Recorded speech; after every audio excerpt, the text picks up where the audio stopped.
Cuando las noticias nos alertan de que 258.000 asturianos empiezan su día consumiendo ansiolíticos o tranquilizantes para conseguir afrontarlo, quiere decir que la atención a la salud mental por parte de su gobierno va a la deriva. Señor Barbón, nada nos gustaría más que no tener que formularle esta pregunta, pero indicaría que el abordaje de los problemas de salud mental y sus consecuencias habría sido el correcto en Asturias. Pero no es así. Según los datos del INE, Asturias cerró el año 2021 con una tasa de 12,9 suicidios por cada 100.000 habitantes, el dato más elevado del país, porque la media es un 8,4. Y nos preguntamos si esos millones que van a destinar de más a salud mental, si son suficientes, sabiendo que el principal causante de este problemón es el esquema social que ustedes mantienen. Le quiero garantizar, señor Albert Rocco, que es uno de los compromisos claves de mi gobierno, el tema de la salud mental, cómo abordarlo y cómo solucionarlo. Esta sociedad fluida que nos han impuesto, esta sociedad en la que ya nada es estable,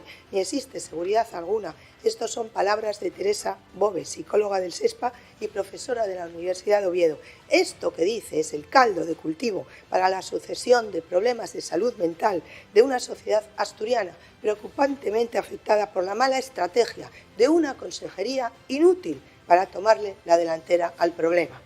Mire, es inaceptable, señor presidente, que con tantos especialistas en salud mental, tantos que hay, dando la voz de alarma sobre la gravedad de la situación, sobre el deterioro de la familia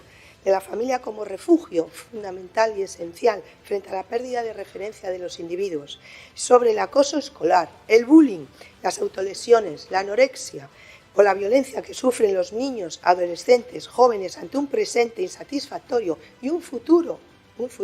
más que incierto, su única respuesta se haya limitado a una política de buenas palabras, a hechos consumados, protocolos que no van a la esencia del problema y promesas incumplidas.